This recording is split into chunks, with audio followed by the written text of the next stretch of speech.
Now, tangential speed. When you say the tangential speed v of an object is what? Of an object in a circular motion is the object speed along an imaginary line drawn tangent to this circular path. What does that mean? Tangential speed depends on the distance from the object to the center of the circular path. So when the tangential speed is constant, the motion is described as uniform circular motion. Now let's look at what they mean by tangential speed. Let's say, for example, you have, okay, we're going to see the picture in front. Now, the centripetal acceleration, the acceleration of an object moving in a circular path, even if at constant speed. So it's moving in a circular path, even sometimes when it's at a constant speed, that results in a change in direction. When something moves in a circular path, the direction is constantly changing. You know that? It goes this way, goes this way, goes this way. So if you allow, for example, let's say you have a string, you have a ball, or you're holding the string and you have a ball around the string. If you spin it, it goes here, then it changes, it goes here, then it changes, it goes here. So the direction is constantly changing, is understood. But the speed is going to remain the same. If you have to find the centripetal force, you have to put tangential speed over radius, right? Yeah. So the centripetal acceleration (AC) is VT squared over R. So let's break it down. The centripetal acceleration is the tangential speed. You know, the tangential speed is the speed of an object moving in a circular path. The radius is the distance from the middle of the person holding it to the end of the circle. That's the radius. Is that understood? So remember this tangential speed squared. So the tangential speed is called VT. So square of it over R, which is the radius. That's the tangential acceleration. There's something I want you to master properly here. This is the centripetal acceleration, and this is the tangential speed, right? This is the radius. What about if I tell you to find a tangential speed? What would you do? You would cross multiply, and you would say VT squared equals to what? Centripetal acceleration times what? Times the radius. You understood? That's what tangential speed. But remember, this is squared, right? So you're going to square both. You're going to square these two. When you square this, then it's going to be what? VT is going to be what? C times R, then the square root of it. Is that understood? Yeah. Okay. So it's going to be the square root of C times what? AC, sorry. Tangential centripetal acceleration times radius. So, and on the way to, if you've been told to find the radius, and you've been given, let's say for example in the question you've been given the tangential speed, and you have the centripetal acceleration, you want to find the radius, you would say what? AC equals to VT squared over R, right? Then you say R times AC equals to what? VT squared. Then what do? You want to find R, divide through by what? A centripetal acceleration, centripetal acceleration. So this will cancel this. So your radius will be what? Tangential speed squared over what? Over centripetal acceleration. So the first, if I were to be you and I have a question in the exam, I'm going to write out the formula and I'm going to do this theory. In case if I'm being told to find the radius, I don't need to bother myself. If I'm being told to find this, I don't need to bother myself. Is that okay? Sure. So now let's talk about a centripetal acceleration. Let's say, for example, A, as a particle moves from A to B. There's a particle moving from A to B. This is the middle, right? So the particle is being spun from A to B. V1 and V2 and VF. This is the V initial. So the direction of the particle's velocity vector changes. This is the velocity. here is going up here, but here is going what? Down. Is going down this place. So this is initial velocity, and this is the final velocity, and that's if it's moving in a centripetal in a circle. For short time intervals, changing v is directed towards the center of the circle. That's for what? For short time intervals. So this is it. For example, if you have an interval which is not too long, which is not too far away, the change in velocity is directed toward the what? Toward the center of the circle. If it's long, but if it's long, it's directed away from it. So centripetal acceleration is always directed toward the center of the circle. Is that understood? Yeah. Now let's talk about the centripetal versus tangential acceleration. In circular motion, if an acceleration causes change in speed, listen to this. In a circular motion, if an acceleration causes a change in the speed, it's called what? Tangential acceleration. When there is a change in speed.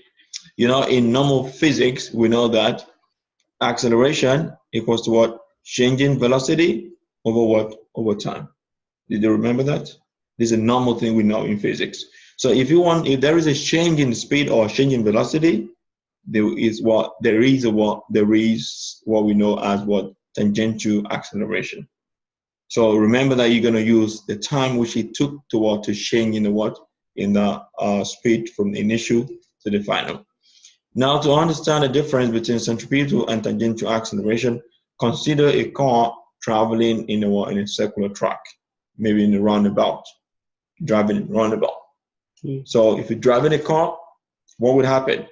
Now, because the car is moving in a circle, the car has a centripetal component acceleration. It has what? It has centripetal component of acceleration. Why? Because it's moving in a circle. If the car's speed changes, the car also has a tangential component of acceleration. Now, because what I think about is this. If the car is moving in a circle, either the speed changes or not, it's going to have... If it changes, it will either go wider or... if the speed changes, it's going to even flip aside. But what it's saying is the speed will continuously change. We know. But the fact that it's moving in a circle is going to have centripetal component of acceleration. That's because it's moving in a circle. But because the car's speed changes, it's going to have what? Tangential component of acceleration. There's a difference between acceleration, the same as acceleration. We have a tangential component. And we have a what? Centripetal component. Centripetal component is when it's moving in moving in a circle. But this is when the speed is changing. Is that understood? Yeah, it's tangential when the speed changes. But when it's moving in a circle, it's called what? Centripetal acceleration. Okay. Now let's look at centripetal force. Consider a ball of mass m that's been whirled on a horizontal circular path of radius r. Let's say this is a ball with a mass m. So the ball is all onto this way, is being moved around a circular path with a radius of r. What with a constant speed? It happens at a constant speed. So the force exerted by the string has an horizontal and a vertical component. There's horizontal and there's vertical. Is that understood? The components are either is going to have an horizontal component, it's going to have a vertical component. Is that okay? So the vertical component is equal and opposite to the gravitational force. The vertical, the one that goes up, is going to be equal to the force of gravity and opposite to the force of gravity. Thus, the horizontal component is a net force. So when it's moving around, isn't it? So the horizontal is a net force. But the vertical is a what? The vertical is equal and opposite to what? Force of gravity. The vesicle is equal and opposite to the force of what? Of gravity. But the what? But the net force is the horizontal component. Are you getting it? Yeah. Remember all these things, please. They're very essential. Okay. Now you're gonna proceed. The net force, which is directed toward the center of the circle, is the centripetal force. So whenever you're moving something in a circular pathway, all the forces, they are directed towards what? Towards the middle. So now look at this. This is the vertical component of the material you're moving, is directly and opposite to the what? To the force of gravity. Now that's the reason it says the F net equals to the FC. But for the horizontal, is the net force. All the forces acting on the what? On the board. Is understood. The horizontal is all the forces acting on the board, but the vertical is directly proportional and opposite in direction to the what? The force of gravity. So that's the reason it says here that the net force is what is directed towards the center of the what? Of the string, and the ball is having a mass of m. The distance from the middle, from the person holding the string and the ball, is called the radius, and this is the centripetal one. Centripetal acceleration. Velocity or force. Centripetal velocity or speed is understood. So now let's move on to centripetal force. Now Newton's second law can be combined with the equation for centripetal acceleration to derive an equation for centripetal force. We can get centripetal force from centripetal acceleration. Remember, the centripetal acceleration is what? Vt squared over what? Over r. This is called centripetal acceleration. Are you listening to me? Yeah. This is centripetal acceleration. This is what? Tangential speed. Tangential speed. And this is the what? The distance, radius, the distance from the middle is understood. Okay. Now let's proceed.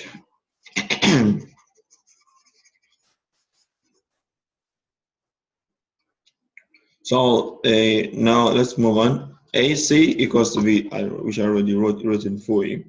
So it's going to be, now you can derive a force from this. Let me make you understand this yourself before I start working on. Now remember that in the second law of motion, it says force equals to what?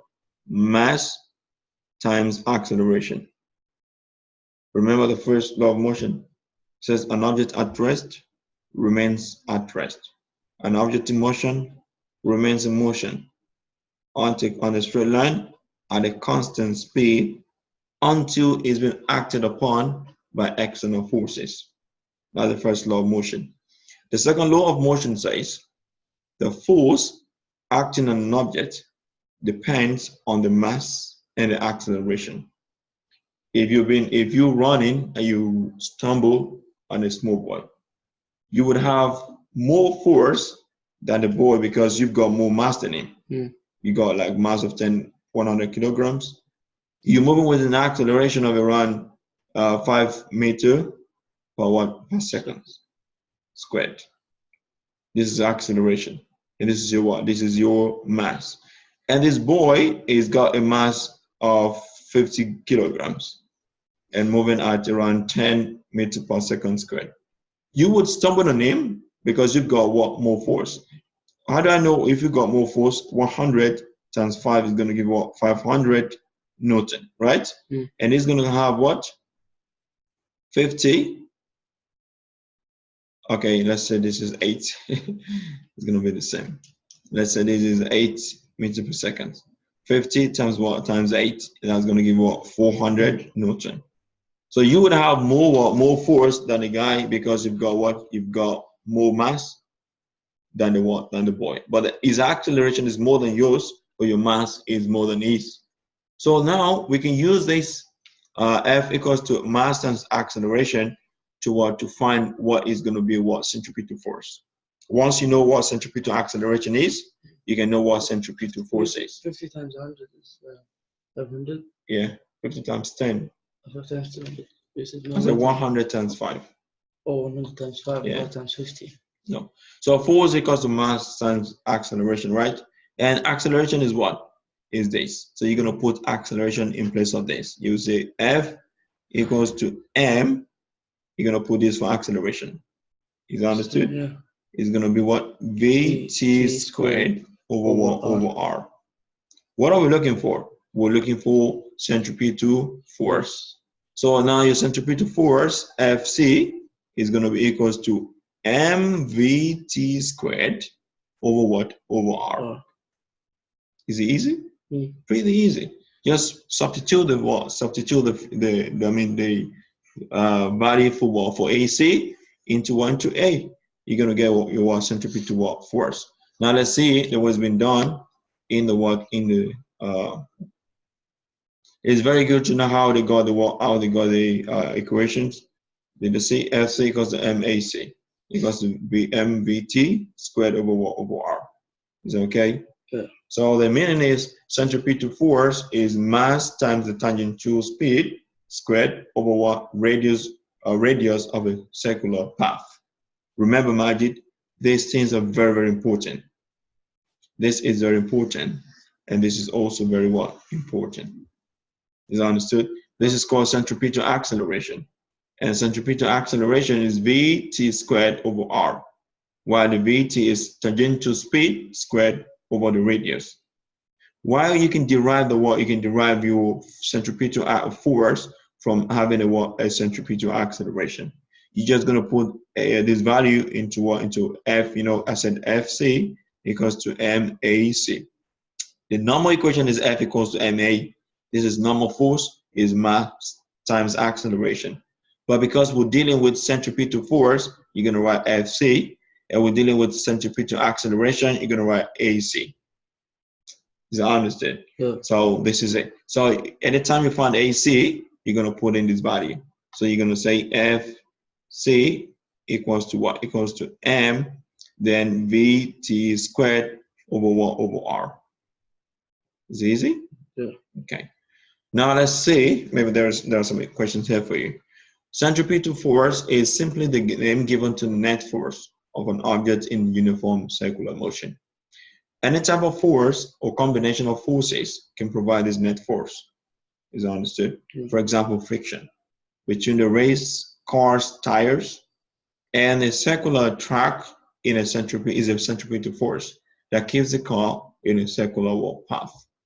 Let's say, for example, the friction is being reduced by pouring oil or like pouring water on the road, what do you think is going to happen to the tires? It's going to skid off. Because the friction is going to get reduced. But what keeps it on track is because of the force of the frictional force between the car's tires and the ground. As another example, the gravitational force is a centripetal force that keeps the moon in a circular orbit. So what the scientists say is this: this is the Earth, this is the sun. You got the Earth around. Let's say this is the Earth, and this is the moon here. So the force of gravity between the moon and the Earth keeps the moon to move around the Earth. It keeps and also keeps the Earth in place around the sun. Yeah. So the sun is more massive. The more massive an object is, the more the force of gravity. The more the force of gravity. So the moon is going to pull the Earth, and the Earth Does the Earth go around the sun? What we believe is the sun goes around Earth as a normal belief. But what the scientists say is that the Earth moves on its axis around the sun. And you have to just understand that way. Understood? So centripetal force is, if the centripetal force vanishes, means disappears, the object stops moving in a circular pathway. How does it vanish? When, let's say, for example, you have a string and you just move in a very strong a metal ball on a string and you're moving run, and you never knew that someone already caught the string a little bit. Then suddenly it rips. The ball will fly to one direction. You're gonna have this. Look at it. If we're moving this way, if it's here, it's gonna move straight up, and if it's here, it's gonna move straight down, depending on the position where the string rips. So a ball that is on the end of the string is being whirled. The whirling of the ball in the vertical circular path. Now, if the string breaks at the position shown in A, the ball will move vertically upward in the free fall. It's going to move vertically upward and it comes down. No. But what about if it's in this position B, and it's going to the ball will move along a parabolic pathway. Centrifugal force. Centrifugal force, when you talk about centrifugal, means away from the center. Centrifugal means away from the center. Centrifugal forces appear to exist for objects in a rotating reference frame, but this effect can be explained using in nature. A passenger in a turning car feels as if they are pushed outward. Riders on a rotating amusement park ride feel pressed to the wall. Centrifugal force is sometimes referred to as the fictitious force. So what does it mean? Where you have, let's say for example, where we were in school, you used to have this kind of you ride in the middle, you sit in the middle, the boys sit around you, and you drive it. When you're driving it so fast, you can't even see properly. You're like, it's like you're getting stuck to the wall, to the wall of the moving object. So why does it happen that way? So the reason it happens that way is because of the centrifugal force acting on you. Is that understood? Yeah. Now let's talk about the other section, which is universal Newton's law of gravitation. So in this topic, we would now, before we move on, let's solve some examples of the first one we had. Which one? This one? Example, yeah. Question number sample. A pilot is flying a small plane at. A pilot is flying a small plane at 56.6 meters per second. What is 56.6 meters per second? Speed. Now speed, or you say velocity. Velocity. Okay. In a circular path with a radius of 188. Radius is what? 188.5 meters. 0.5 meters? Yeah. That was an R. And the centripetal force is needed to maintain the plane's circular motion is 1.89 times. The centripetal force is what? 1.89 times 10 to the power of 4 newtons. To the power of 4 Newton. Okay. What are you looking for? What is the plane's mass? What is the mass? So now remember the formula we did before. Remember from FC equals to what? Centripetal force. M. We're finding the mass. What is it? Yeah. So you should find out what is the mass. Mass is what you're looking for. So we write the formula first. FC equals to what? M. FC equals to mv. You tell me. FC equals to mv squared. mvt squared over r. Over r. Now all the values have been given. You say 1.89 times 10 raised to the power 4 Newton equals the mass is what you're looking for, right? Okay. Vt squared is what? Is 556.6 squared over what's the R? 188.5. Right? Yeah. So the first thing you do is you're gonna find the value of. So FC is 1.89. Yeah, that's Newton. So you say 56.6 squared. That's gonna give you what? It's gonna give you 3. This is gonna give you what? Then you say 1.89 times 10 raised to the power 4 equals to what? Equals to M 3203.56 over 188.5. you're going to cross multiply, right? You're going to multiply these two. So you would say 1.89 times 10 raised to the power of 4. 10 raised to the power of 4. 10 raised to the power of 10 raised to the power of 4 equals to what? Equals to 18900 times 188.5.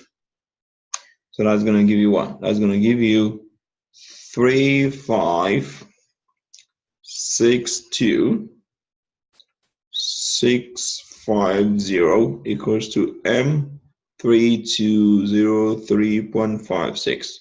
You're going to divide through by this value. So you would say, let me write that in yellow. You say what? You say 3562650 divided by 3203.56 equals to what? Equals to M. So when you have the value divided by what? 3203.56 equals to the answer. The mass is going to be 1112.1 kilograms. So the answer is 11112, but here's written 11, but you write what you get. So the ranges, it can be positive, negative, but based on the fact that we are not rounding up anything, we get so 1112 and 1110 is just been rounded off to the nearest whole number. Is that understood? Yeah. So now you're gonna do one for me. 4 for 6. Okay. Let's look now. Find some example. Question number 1. A 2.10 meter rope. 2.10 meter rope. So that's the one. That's the radius. Yes. And a tangential speed of 2.50 meter per second. Tangential speed, which is VT, is equals to what? It's equal to 2.50 meter per second. And centripetal force. Centripetal force of FC. 88.0 Newton. FC equals to what? 88.0 Newton. 8.0. It's 8.0, right? Okay. So what are you looking for? Looking for the mass. The mass is not given. Okay. Now the formula says FC equals to mvt squared over what? Over r. Okay. So then you've been given FC is 88.0 Newton equals to the mass which you're looking for. Vt squared is 2.5 squared over what? Over the radius, which is given to be what? 2.10. So the first thing you do is you will cross multiply.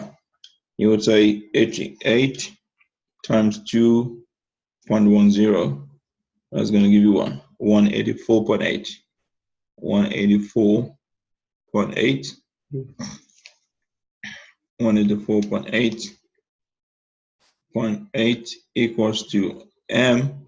2.5 squared is going to give you 6.25 into brackets 6.25, isn't it?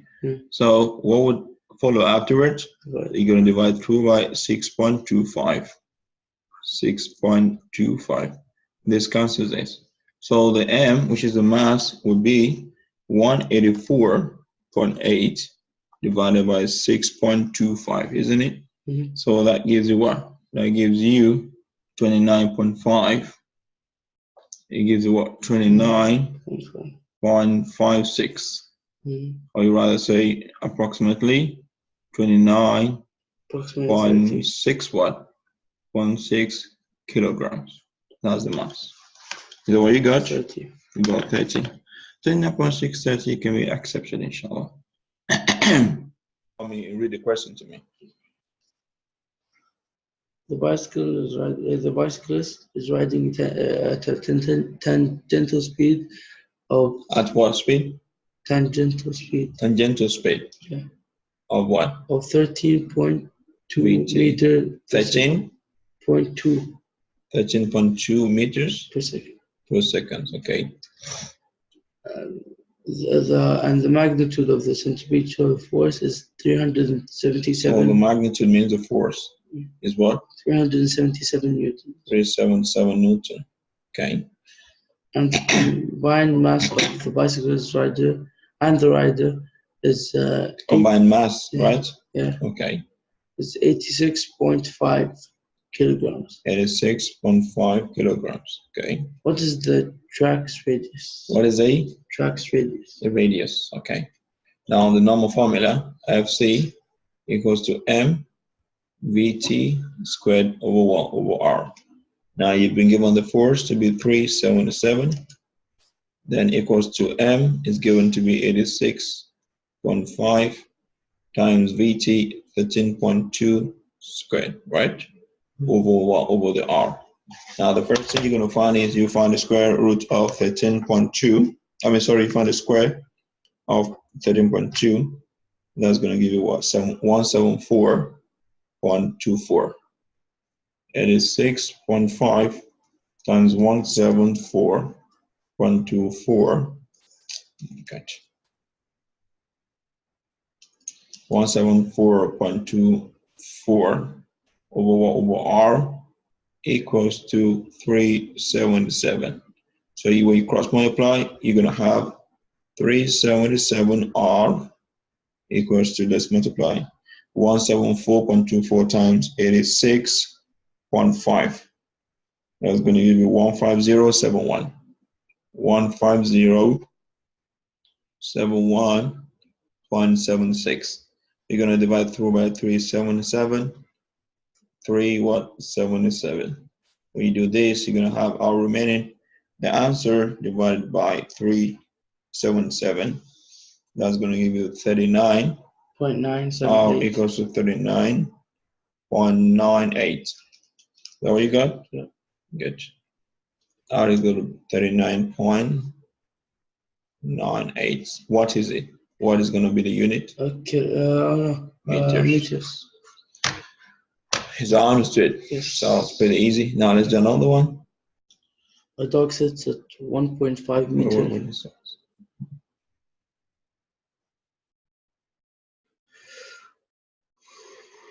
This is one.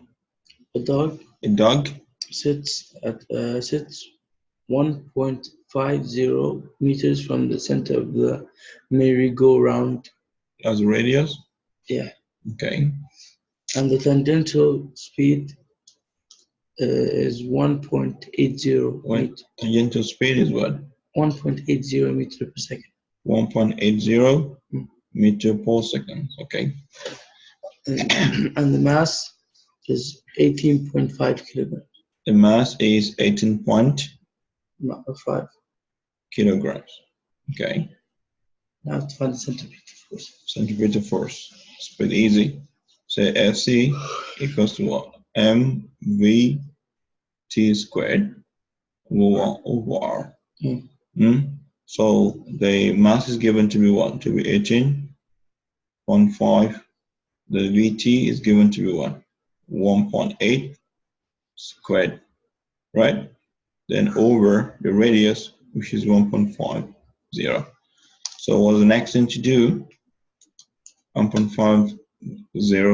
So you will find the square of 1.8 squared. Just kidding. You said the Vt is 1.8, right? The Vt is, there's no Vt. We're trying to find the Vt. You say you're finding the Fc. Wait. What does the question say? Tangential speed. Yeah, the tangential speed is a Vt. I mixed it up with the Fc. 1.8 squared equals to 3.24. So it's going to be 18.5 times 3.24 over 1.5. That's going to give you Fc. So 3.24 times 18.5 equals to what? Equals to 59. Equals to 59.94 over 1.5 divided by 1.5. And that's going to give you 39.96. Is that what you got? I got 49. How would you get to 39.96 Newton? I got 39.95. No, that's not correct. This is correct. A 900 kilogram, a 905 kilogram car. 905 kilogram? Car. Yeah. That's a mass. Yeah. So 905 kilogram is equals, oh my God, is equals to the mass. Okay, proceed.